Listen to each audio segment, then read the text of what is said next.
안녕하세요. 엠하이브 크리스피입니다. 네, 지난 시간까지 이 이더넷을 통해서 PC랑 UDP 통신으로 데이터 주고받는 걸 했었고요. 이제 오늘은 마지막 시간으로 캔 통신에 대해서 설명드리겠습니다. 캔 통신은 여러 대 장치와 두 개의 선만으로 통신할 수 있다는 큰 장점이 있고, 또 안정적인 에러 처리 기능이 포함되어 있어서 최근 들어 많이 사용되고 있는 통신 방식이죠.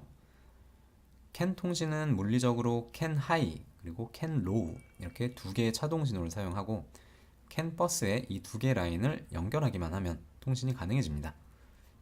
차동 신호로 통신하면 그라운드를 연결해 줄 필요가 없고, 또 외부 노이즈에 강해진다는 장점이 있죠. 그리고 통신선은 트위스티드 페어 케이블을 권장하는데, 이거는 장거리 통신을 할 때 권장을 하는 거고, 단거리에서는 일반적으로 사용하는 전선 같은 걸 연결해 주셔도 무방합니다. 그리고 캔 하이, 캔 로우 신호의 전기적 레벨이 STM에서 사용하는 레벨이랑 달라서 중간에 트랜시버 칩을 달아줘야 되고요. 캔 통신은 비동기식 멀티마스터 방식으로 통신하는데, 여기서 비동기식이라고 하면 클럭 없이 통신하는 방식을 의미하고요. 멀티마스터라고 하는 거는, 우선 마스터는 통신을 관장하는 역할을 하는 장치가 마스터인데, 통신을 시작하고 종료하는 역할을 하죠. 그리고 동기식 통신 같은 경우에는 마스터가 클럭 발생까지 같이 하고요. I2C 통신이나 SPI 통신에서 STM이 마스터로 동작을 했었고, 슬레이브는 주로 연산 능력이 없는 센서 같은 거였는데, 그래서 마스터는 항상 마스터로만 동작을 했었고, 슬레이브는 항상 슬레이브로만 동작을 했었습니다.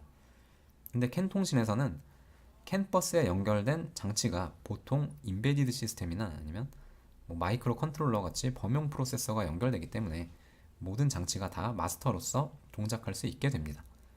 즉, 캔 버스에 연결된 모든 장치는 자기가 원할 때 데이터를 보낼 수도 있고 보낼 수 있다는 말이죠. 이렇게 하나의 버스에 여러 대의 장치가 연결돼서 통신하는 경우에 통신할 대상을 선택해줘야 되는데, I2C 같은 경우는 7비트로 구성된 장치의 주소로 대상을 선택을 했었고요. SPI는 물리적인 칩 셀렉트 핀으로 대상을 선택했었죠. 이 두 통신 방식의 경우는 여러 대 장치가 버스를 공유하긴 하지만, 통신하는 순간에는 통신에 관여하는 두 장치끼리만 1대1 통신이 이뤄진다는 거. 왜 그러냐, 이제 다른 장치들은 아예 통신에 관여하지 않기 때문인데, 캔 통신은 좀 다릅니다. 캔 통신은 통신할 대상을 선택하는 방식이 아니고요. 데이터를 보낼 때 이 데이터에 ID 정보를 같이 실어서 보내는데, 그래서 데이터의 ID라고 보시면 돼요. 버스에 연결된 모든 장치는 내부에 ID 필터라는 걸 가지고 있고, 이 ID 필터를 통해서 선택적으로 정보를 수신할 수 있습니다. 그래서 필터를 어떻게 설정하느냐에 따라서 모든 ID의 데이터를 다 받게 할 수도 있고요. 아니면 특정 ID의 데이터만 받게 할 수도 있습니다. 그리고 하나의 장치가 하나의 ID로만 데이터를 보낼 수 있는 게 아니고, ID는 이제 메시지 ID의 개념이라서 여러 개의 ID를 사용해서 보낼 수도 있습니다. 그래서 이거는 이따가 필터 설정하는 방법에 대해서 설명할 때 좀 더 자세하게 다루도록 하겠습니다. 그리고 통신이라고 하면 또 항상 따라오는 게 통신 속도 개념이 있죠. 캔 통신의 통신 속도를 설정하는 방법도 다른 통신에 비해서 좀 다른데, UART, I2C, SPI 같은 경우엔 그냥 생각할 거 없이 통신 속도를 바로 입력을 하거나, 아니면 클럭의 프리스케일러 설정 같은 걸로 통신 속도를 결정을 했는데, 캔은 1비트를 전송하는 데 걸리는 시간을 설정하는 방식으로 통신 속도를 결정합니다. 중요한 거는 캔 버스에 연결된 모든 장치들의 통신 속도가 일치해야지 통신이 된다는 거고요. 이것도 역시 이따가 통신 속도 설정하는 법에 대해서 설명드릴 때 좀 더 자세하게 설명드리겠습니다. 그래서 이 ID랑 통신 속도 두 가지가 우리가 캔 통신을 사용할 때 가장 고려해서 설정해야 되는 것들이고, 그 외에 또 몇 가지 중요한 개념들이 있는데, 예를 들면 통신 버스를 누가 점유할 건지, 그리고 통신 에러 처리는 어떻게 할 건지, 데이터를 보냈는데 실패했을 경우 어떻게 처리할 건지, 그런 것들이 있는데, 이건 하드웨어적으로 자동으로 처리가 되기 때문에 개념을 몰라도 구현하는 데는 큰 지장은 없습니다. 그래서 본 영상에서도 그냥 넘어가도록 할 거고요. 근데 이게 다 알아두면 도움이 되는 것들이기 때문에 구글링을 해서 좀 찾아보시길 추천드립니다. 네, 그러면 이제 PPT 자료를 보고 조금 더 설명을 드리도록 하겠습니다. 이 그림은 UART랑 I2C 그리고 SPI가 1대 다 통신을 할 경우에 선 연결을 나타낸 그림이고요. UART 같은 경우는 마스터 슬레이브 개념은 없고, 이 장치가 만약에 이런 여러 대 장치랑 통신을 한다고 할 경우에 각각 장치들끼리 이렇게 두 개의 선들이 연결이 돼야 되고, 또 그라운드를 맞춰줘야 되기 때문에 이 통신 라인 외에 그라운드 선도 연결해줘야겠죠. 그래서 실질적으로는 통신선 더하기 그라운드에서 각각 장치들마다 3개의 선을 연결해줘야 되고, I2C 같은 경우는 통신 라인은 이제 이렇게 2개의 버스를 공유하지만 역시 마찬가지로 그라운드를 일치시켜줘야 되기 때문에 또 각각 이 장치들마다 그라운드를 연결해줘야 되고요. SPI도 마찬가지죠. 그래서 실질적으로 연결되는 선들의 개수는 통신에 사용되는 선 더하기 그라운드가 됩니다. 근데 CAN은 좀 다르죠. CAN도 I2C랑 비슷하게 모든 장치가 2개의 선으로 통신하는데 차동 신호로 통신을 하기 때문에 그라운드를 연결해 줄 필요가 없습니다. 그래서 딱 2개의 선만으로 모든 장치가 다 통신할 수 있는 거죠. 그리고 또 정기적 레벨을 변환해 줘야 되기 때문에 STM이랑 이 CAN 버스 사이에 중간에 트랜시버 칩을 달아줘야 되고, STM이랑 트랜시버 사이에는 TX-RX로 통신을 하고요. 그리고 트랜시버는 이제 CAN 버스에 바로 연결이 되니까 CAN 하이, CAN 로우 신호가 연결이 되겠죠. 근데 여기서 중요한 거는 이 둘 간에 연결을 해줄 때 TX는 TX끼리, RX는 RX끼리 연결해줘야 된다는 겁니다. UART 같이 우리가 보통 알고 있는 TX, RX 개념이 아니에요. 그래서 이렇게 같이 일치해서 연결을 해줘야 된다는 거 꼭 보고 넘어가시고요. 그리고 또 이 그림처럼 CAN 버스에 여러 대 장치가 연결이 될 수 있는데, 이 버스의 맨 끝에 연결된 장치, 이 장치가 있을 거고 또 이 장치가 있을 건데, 이 장치들은 CAN 하이와 CAN 로우 사이에 125매 종단 저항을 달아줘야 합니다. 이 종단 저항이 하는 역할은 통신 선로의 임피던스를 매칭시켜주는 뭐 그런 역할을 한다고 하는데, 근데 CAN 버스의 길이가 짧고 그리고 CAN 버스에 연결된 장치의 수가 많지 않을 때는 종단 저항을 연결하지 않아도 통신이 가능하긴 합니다. 그리고 CAN 통신의 특징을 또 조금 정리를 해봤는데, 제가 텍스트로 이렇게 적어서 설명드리는 걸 별로 안 좋아하는데, 근데 말로만 설명드리기엔 좀 중요한 내용들인 것 같아서 정리를 좀 해봤습니다. 그래서 멀티마스터 통신은 아까 말씀드린 그 개념이고, 또 장치를 구분하는 개념이 아니고 메시지를 구분하는 방식이라고 말씀드렸죠. 각각의 메시지는 ID 정보를 가지고 있고요. 이 ID는 스탠다드 ID의 경우는 11비트로 구성되고 익스텐디드 ID의 경우는 29비트로 구성됩니다. 그리고 이거 두 개의 차이가 CAN 2.0B 그리고 2.0A, 이게 2.0A고요. 이게 2.0B 버전이에요. CAN 통신의 버전 얘기를 살짝 드리자면, CAN은 2.0AB 이렇게 나눠지고요. CAN 1 버전은 현재는 사용되진 않는 것 같습니다. 그리고 STM32F407에는 CAN 2.0B가 올라가 있고요. 만약에 CAN 2.0A고 CAN 2.0B라면 CAN 2.0A는 스탠다드 ID로만 데이터를 보낼 수 있어서 얘가 데이터를 보내면 얘는 받을 수 있는데, 얘가 스탠다드 ID로 데이터를 보내면 얘가 받을 수 있긴 있습니다. 그래서 얘가 2.0B고 얘가 2.0A인데 얘는 11비트, 29비트 둘 다 사용할 수 있고 얘는 11비트 ID 밖에 사용할 수가 없죠. 그래서 얘가 11비트 ID로 보내면 받을 수 있는데 얘가 29비트 ID로 보내면 얘는 받을 수가 없습니다. 하위 호환이 되는 거죠. 상위 호환이 안 되고. 하나의 장치가 보낸 데이터는 동시에 모든 노드라고 하면 이 버스에 연결된 장치들을 의미하고, 동시에 모든 노드가 동시에 데이터를 수신할 수 있습니다. 얘가 데이터를 보내면 얘네들도 동시에 다 데이터를 받을 수 있다는 거죠. 그리고 CAN 2.0에서는 한 프레임에 보낼 수 있는 사용자 데이터는 최대 8바이트고, 이건 쉽게 말하면 뭐 이 장치가 데이터를 한 번 보낼 때 최대 8바이트까지 보낼 수 있다는 거예요. 그러면 받은 장치는 8바이트가 받아지면 인터럽트가 한 번 발생하는 거죠. UART 같은 경우는 DMA를 쓰지 않는다면 한 바이트마다 인터럽트가 걸리고 그때마다 소프트웨어적으로 처리를 해줘야 돼서 CPU의 부담이 큰 편인데, CAN은 8바이트마다 인터럽트 한 번 걸리니까 CPU 부담이 좀 적어질 수 있겠죠. 그리고 만약에 8바이트 이상의 데이터를 보내야 한다면 예를 들어 뭐 40바이트의 데이터를 보내야 한다면 8바이트씩 5번에 나눠서 보내면 됩니다. 그리고 필터 설정을 통해서 메시지 아이디에 따라 선택적으로 데이터를 수용할 수 있는데 STM은 그 필터 설정 모드를 마스크 모드랑 리스트 모드를 제공합니다. 그래서 이 두 개의 차이점은 조금 이따가 설명드리도록 하고요. 그리고 마지막 통신 속도는 타임 퀀텀이라는 단위로 설정을 하는데 2.0B 버전의 경우는 최대 1Mbps로 통신할 수 있고요. 근데 통신 선로가 길어지면 통신 속도를 낮춰주는 게 좋습니다. 그렇지 않으면 멀리 떨어져 있는 장치와 통신이 잘 안 될 수가 있고요. 제가 어디서 본 건데 500kbps 이하를 권장하는 것 같습니다. 그리고 또 이제 중요한 거는 통신 속도가 일치해야지 통신이 된다라는 거고요.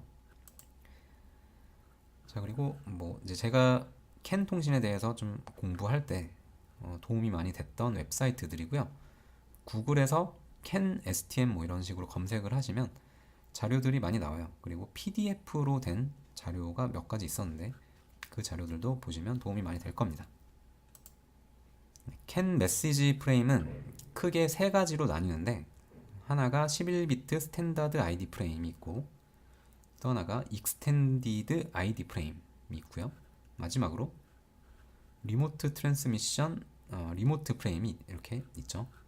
그래서 이렇게 세 가지가 있는데 뭐 간단히 설명을 드리자면 이 11비트 스탠다드 ID의 메시지 프레임 같은 경우는 처음에 스타트 오브 프레임으로 시작을 끊고 바로 나오는 게 이 메시지의 ID가 나오고요. 그 다음에 또 뭐 무슨 정보들이 막 이렇게 있고 DLC는 이제 이 데이터의 길이가 몇 바이트냐를 여기에 표시해 줍니다. 그래서 저희는 아까 그 최대 한 번에 보낼 수 있는 데이터의 크기는 8바이트라고 그랬죠. 그래서 8바이트를 보내면 여기에 8이 이렇게 실어져서 간다는 거죠. 그리고 여기는 이제 데이터 필드라서 실제 보낼 데이터가 여기에 위치하고요. 그 다음에 CRC는 오류 체크 기능이죠. 그래서 이 메시지 프레임에 오류가 있는지 없는지를 여기에 실어서 뭐 보내면 받은 쪽에서는 그걸 확인해 보고 그런 식이고 ACK는 응답을 의미하고 이게 다 끝나면 엔드 오브 프레임에서 통신을 종료하죠. 그리고 29비트의 경우는 크게 달라지는 건 없습니다. ID의 길이가 여기 조금 더 길어졌다. 그래서 11비트 ID 더하기 18비트 ID 해서 이 두 개가 더해져서 29비트 ID를 갖습니다. 그리고 데이터의 길이는 스탠다드, 익스텐디드 상관없이 다 0에서 최대 8바이트까지 실어서 보낼 수 있습니다. 근데 여기 이제 이 숫자들은 비트를 의미하는데 여기 숫자가 좀 잘못된 것 같아요. 여기 숫자가 11 더하기 RTR에서 12여야 되는데 좀 이거 다 계산해 봐도 44가 안 나옵니다. 그 데이터 시트에 좀 문제가 있는 것 같고 우선 이 그림의 출처는 그 STM32F40X 레퍼런스 매뉴얼에서 이 칩의 데이터 시트 같은 거죠. 네, 거기에서 발췌한 그림이고요. 네, 또 여기도 마찬가지로 그림 출처는 여기고 이거는 리모트 프레임의 경우인데 리모트 프레임은 우선 데이터 영역이 없어요.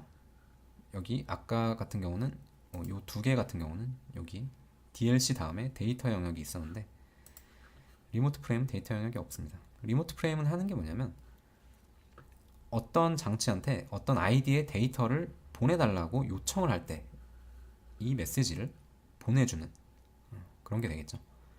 그래서 이 아이디는 이 메시지의 아이디가 아니고 내가 원하는 메시지의 아이디를 보내줍니다. 내가 여기다 100을 실어서 보내면 이 100이라는 메시지 아이디를 보내는 장치가 이거에 대한 응답을 하겠죠.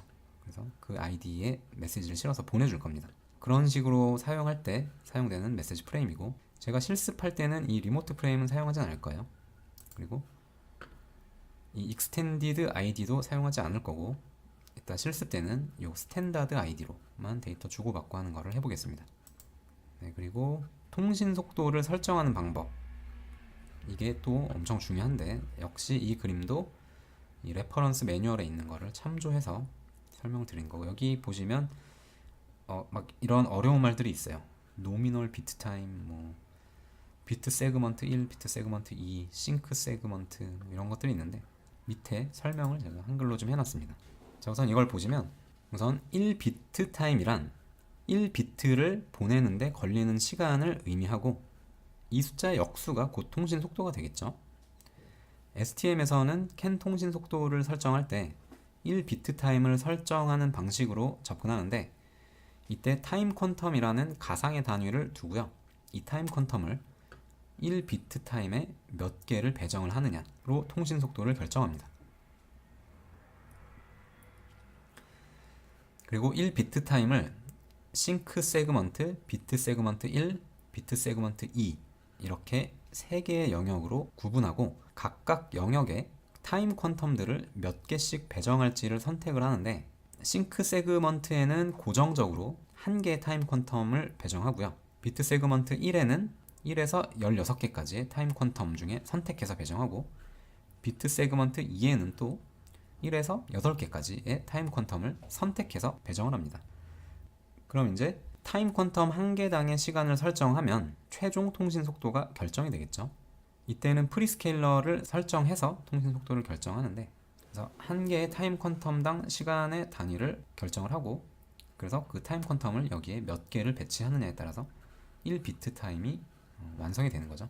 이제 여기서 중요한 게 이 샘플 포인트를 75% 정도로 설정해 줘야 된다는 건데, 이걸 잘못 잡으면 통신이 아예 안 될 수도 있습니다. 그래서 샘플 포인트는 대략 70에서 80% 사이 정도로 잡으면 된다고 합니다. 자, 이제 예를 들어 통신 속도를 100kbps로 설정한다면 초당 100kb니까 1비트 보내는데 걸린 시간이 10마이크로세익이 되겠죠. 그러면 가장 먼저 프리스케일러를 설정을 합니다. 이제 프리스케일러를 21로 설정을 했다면, 우선 캔 통신은 APB1 버스를 사용해서 캔 통신의 클럭은 42MHz가 되고요, 기본적으로. 그리고 프리스케일러를 21로 설정을 해주면 이제 42 나누기 21 해서 2MHz가 되고, 그거의 역수가 0.5 마이크로섹이 되겠죠. 그래서 요게 1타임 퀀텀의 시간 단위가 되고요. 여기에 20개의 타임 퀀텀을 배정을 하면 20 곱하기 0.5 마이크로섹 해서 10 마이크로섹이 됩니다. 이렇게만 하면 통신 속도가 우선 100kbps가 결정이 된 거예요. 자, 그럼 이제 이 20개의 타임 퀀텀을 싱크 세그먼트, 비트 세그먼트 1, 비트 세그먼트 2에 각각 나눠서 배정을 해주면 되는데, 이때 샘플 포인트를 75% 정도로 맞춰서 해주기만 하면 끝납니다. 자, 그러려면 우선 아까 싱크 세그먼트는 고정적으로 1개 타임 퀀텀을 사용한다 그랬고, 나머지 19개 중에 14개를 비트 세그먼트 1에 배정을 하고 5개를 비트 세그먼트 2에 배정을 해주면, 자, 총 이렇게 해서 20개의 타임 퀀텀이 배정이 된 거고, 타임 퀀텀 1개당 시간이 아까 0.5 마이크로섹이었죠. 그러니까 0.5 마이크로섹이 20개가 있으니까 이 한 비트당 10 마이크로섹이 되고, 즉 그 말은 초당 100kbps 의 통신 속도가 된다는 거죠. 근데 이제 여기서 샘플 포인트가 75%가 되게 하도록 설정을 해줘야 된다고 했는데, 이렇게 하면 샘플 포인트 계산은 어떻게 되느냐면, 전체 타임 퀀텀을 싱크 세그먼트랑 비트 세그먼트 1을 더한 그걸로 나눠주면 이게 샘플 포인트가 되고요. 이 식대로 하면 싱크 세그먼트의 타임 퀀텀은 1이 되고, 비트 세그먼트는 14개니까 1 더하기 14를 20으로 나눈 게 75%가 되니까 딱 75%에 맞아 떨어지네요. 자, 이렇게 해서 계산을 해주면 됩니다. 그래서 이제 저희가 설정해 줘야 될 거는 프리스케일러를 통해서 1타임 퀀텀당 단위 시간을 결정을 해주고, 그리고 비트 세그먼트 1에 배정할 타임 퀀텀의 개수를 또 결정하고, 비트 세그먼트 2에 배정할 타임 퀀텀의 개수를 설정해주기만 하면 통신 속도가 결정이 됩니다. 그리고 또 그렇게 해서 이 식대로 해서 이렇게 샘플 포인트까지 결정이 되겠죠. 이렇게 통신 속도를 결정을 해주시면 되고요. 그 다음에 필터 설정하는 방법에 대해서 좀 더 설명을 드리도록 하겠습니다. STM에서는 두 가지 필터 모드를 제공을 하는데, 리스트 모드가 있고 마스크 모드가 있어요. 근데 리스트 모드는 필터 아이디와 일치하는 아이디에 메시지만 수신하는 거라 생각할 게 별로 없이 아주 간단합니다. 이 필터 아이디를 설정을 해주면 그 여기서 설정한 아이디와 일치하는 아이디의 메시지만 받아들이는 거라 아주 간단하겠죠. 근데 마스크 모드는 개념이 좀 어려울 수 있어요. 마스크 모드는 보통 일정 범위의 아이디를 수신할 때 사용되는 방식인데, 여기서 메시지 아이디 이외에 필터 마스크 아이디랑 필터 아이디 이 두 가지 개념이 추가로 나옵니다. 그래서 좀 더 헷갈릴 수 있는데 제 설명을 천천히 들어보시면 별로 어렵지 않게 이해하실 수 있을 거예요. 자, 이 두 가지 개념을 통해서 수신할 아이디의 범위를 결정하는데, 자, 딱 두 가지만 기억하시면 돼요. 필터 마스크 아이디의 비트가 1이면 필터 아이디랑 무조건 일치해야 된다.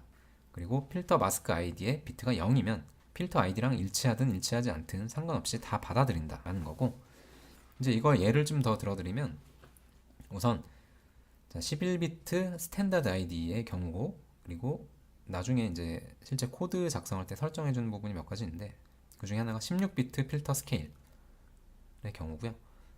그리고 또 아이디 마스크 모드일 때 경우죠. 필터 마스크 아이디를 0x7f3 16진수로 7f3으로 설정을 했고, 필터 아이디를 16진수로 106으로 설정을 한 경우 각각을 비트 단위로 풀어서 보면, 이 필터 마스크 아이디는 7f3 16진수니까 이거를 그 2진수로 풀어서 보시면 111, 1111 그리고 0011 이렇게 됩니다. 필터 아이디는 106으로 설정했죠. 그래서 001, 0000, 0110 이렇게 되는데, 이렇게 설정했을 때 수신 가능한 메시지 아이디의 범위를 보시면, 자, 우선 필터 마스크 아이디의 비트가 1인 부분, 자, 제가 지금 이렇게 빨간색으로 표시한 부분이죠. 이 부분들은 필터 아이디랑 일치하는 비트의 수신 메시지 아이디만 통과시킵니다. 그래서 이 부분이 1인 부분은 수신된 메시지 아이디가 얘랑 같아야 돼요. 이만큼이죠. 그리고 이만큼이 같아야 된다는 말이고, 또 1인 부분이 여기 있고 그거는 또 여기가 같아야 된다는 말이 됩니다. 그래서 수신할 수 있는 아이디가 우선 앞에 비트들은 이런 구조를 가져야 되고, 뒤에 두 개 비트도 이런 구조를 가져야 돼요. 이거랑 일치해야 된다라는 거죠.